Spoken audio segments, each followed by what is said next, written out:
Hi, Ashio here. Welcome to this video. As I promised in my last video, I told you today we are going to talk about Ashio's Herbal Complex. What makes us different from the others that you see in the market. In the past, herbal medicine was practiced by individuals who learned it as a trade through apprenticeship or from other herbalists, or people who were born into families where their parents or grandparents were herbalists and they learned the trade as they grew up. So the trade was mostly passed on. Over the years, the practice was just limited to these individuals, and the knowledge base for herbal medicine was small and very limited. But education came, formal one. Then, as the globe became smaller, people became interested in herbal medicine. And with this interest also came with people documenting what they use, what parts they use in the treatment, and also researchers picked that on and they started researching into the plants. As these experiments went on, there was a lot of documentation and then knowledge became abundant. Universities also became interested in herbal medicine and they took it on. One of such programs run at Ken University in Ghana is what I had the opportunity to also enroll in. My education not only introduced me to the herbs, but also it helped me to understand their effect on the human body and how to use them the right way. My grandparents were very intrigued about herbal medicine and they used it as the source of their primary health care. Since my grandfather was educated, he kept records of how he used most of the herbs, which was also passed on to me. I had the opportunity to have the records, and that served as a springboard, initiating me into my practice. Education at the university also gave me a lot of understanding into how the herbal medicine is to be practiced the right way. And that is what we are going to look into today. We are going to look at some of the things I learned from there, together with what I learned from the university, and how that is making my practice different from many other practices that you may encounter or see out there. One, I learned that when a plant is picked, is very important as to its effectiveness. How do I know this? My grandfather used neem in his practice, and almost every time before he picked a herb, he would ensure that it has rained the previous night. He would pick it early dawn or early morning before sunrise. For a long time, I thought one, it's because with the rain, you get a lot of the dirt on it washed off. So he gets clean a raw material from the site. And secondly, uh, I thought it was a folkloric belief, something that was passed on to him, and he's also passing it on. But later at the university, we learned a lot to see that the leaves of neem has aromatic properties, and these aromatic essential oils that produces these aromatic properties are part of the active constituents in the plant. So when you are picking neem at sunrise, what would happen is because of the heat from the sun, you are going to lose some of the active constituents. And with the loss of some of these active constituents, what happens is the residue or the end product that you have would also have less active constituents. So it is pure logic.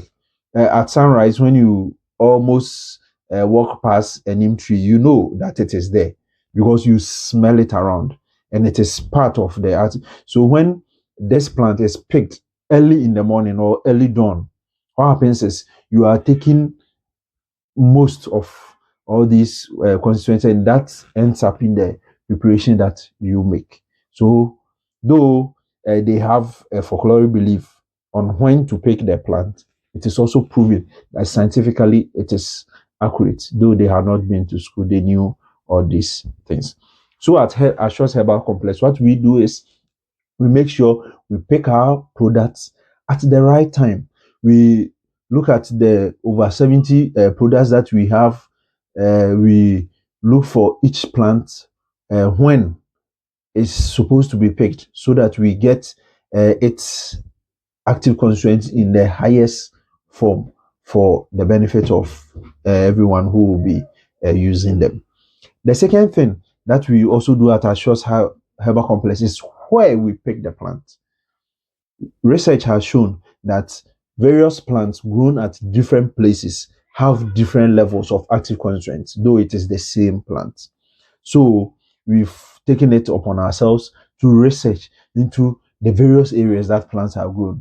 Where are we likely to get the highest level of active constituents? Sometimes, if it's even required, we are doing research and experiment into the plants that we have to ensure that we are giving you the quality one. We take that upon ourselves and do it so that we make sure the end users, that is you, get the quality that you need. The third thing that we do at our place is also to ensure that the herbs that we are giving you, the parts that we are using, are the parts that you need in curing your disease. Let me make an example. When you hear of dandelion, what is the first thing that comes to your mind? Maybe we're using it in salad preparation, right? It's true.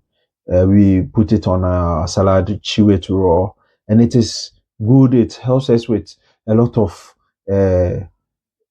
chemicals that help regulate our body sugar, add fiber to us, help people with hypertension, or it's also having a lot of minerals that we use.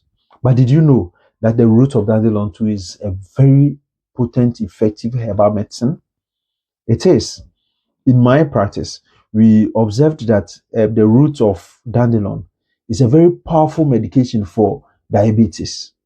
So at our practice, you'd come and you'd see a dandelion leaves being used for something else, the roots also being used for another thing. A same plant, different parts. And depending on what is wrong with you, we will either give you the root to use or the leaves to use. And in some conditions and in some cases, you even get a mixture of both in your preparation. That is what we do at our Herbal Complex to ensure that whatever condition you are bringing, you are getting the most out of the medication that we give you, and also something that will treat your condition very effectively. The additional thing that makes us unique from others is that when you visit most herbal facilities, you go there and their preparations are pre-made. They are already there. So they have medication for maybe treating hypertension, for diabetes, for malaria, for ulcer, and they are all pre-made in decoctions and they are already on the shelf. So anyone who presents with a condition that, say you come with malaria, you are given the malaria preparation. You come with hypertension, you are given the hypertension medication. What we researched and saw is that every individual is unique in some way. Let me make a simple example. We know a lot of people who have gotten malaria before, and probably in your family you would have different people having malaria and presenting differently. You would have someone with malaria who would have a fever with sweating, loss of appetite. You'd have another person with malaria with tummy pain, diarrhea. You'd have another person with malaria with constant vomiting. So everyone, though it is the same parasite, it is the same diagnosis, but we have different presentation. What that means is that the disease condition affects each one very differently. And when we are treating it, we have to also take the pest individual into consideration so that we address all those signs and symptoms associated with it.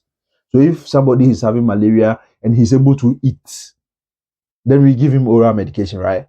If the person is having malaria and he's throwing up, cannot take anything in, sometimes he's giving injections, yeah, so that we resolve that. And the same way we also do in our practice. When you come, we take you as an individual, look at what condition you have brought, make a diagnosis, say malaria, but we also look at the other things surrounding the condition that you have brought so that we are able to treat all those other things for you. What that means is that no two people who visit our facility go out with the same medication, though they may be presenting with the same disease condition. So the preparation that we will put together for this individual with a malaria would be different from the preparation we give to that individual with that same malaria. We take the individual into consideration. And this is one thing that is unique about us compared to other facilities. Someone will be asking, how are we able to achieve that? I mentioned earlier, we have over 71 individual herbs.